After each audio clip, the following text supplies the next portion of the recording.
combat in the trilogy was always kind of, you wait, you peek out, you shoot, you peek back down, and you always knew where the combats were. Like you'd walk into a room, you know, in this beautiful desert, and then there would be 100 crates there. And you'd be like, I know what's gonna happen here. And then you'd fight. We wanna change that. So when you take cover, we wanna be able to give cover behind any sort of object. Rocks, tables, boxes, the Nomad, that's a cool one. By doing that, we can set combats up anywhere. We also want to give the player the ability to just move around. I mean, it is not fun staying behind cover for all the combat, right? We want to have players use their powers, we want to have players use different kinds of weapons. But to do that, we need mobility, and mobility is what comes with the jetpack. You can get to a vantage point and snipe them, or you can get to a different area and have an assault rifle battle with them, as opposed to, again, just lateral movement. I think it just varies the space, it varies the kind of combat that we can do.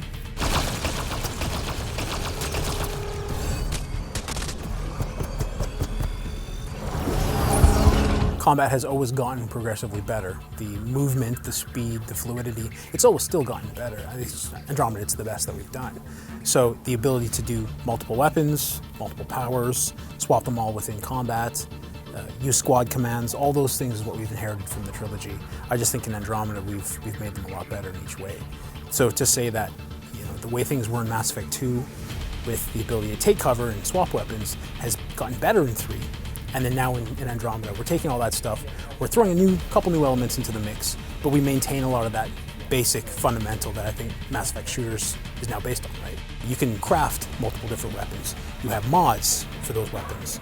You have the ability to do consumables. You have the ability to do custom ammo types. That kind of stuff is what the trilogy didn't have before. It really changes the way that combat is.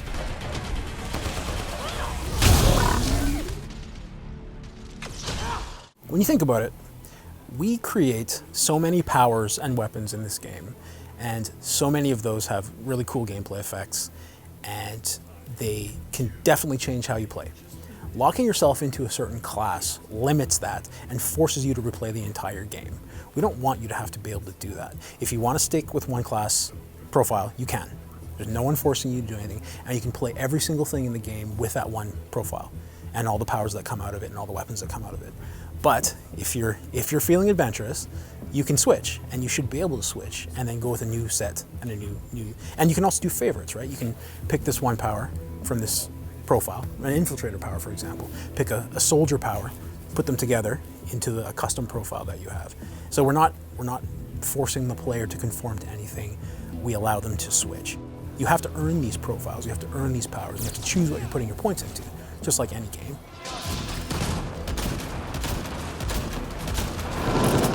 The crit path is as big as it was in previous Mass Effect games, but on top of that, where you didn't have this in other Mass Effect games, you have all these explorable planets to do a whole bunch of side content on. And the side content is not, you know, it's not unrelated to the crit path. It's very part of that whole overall experience.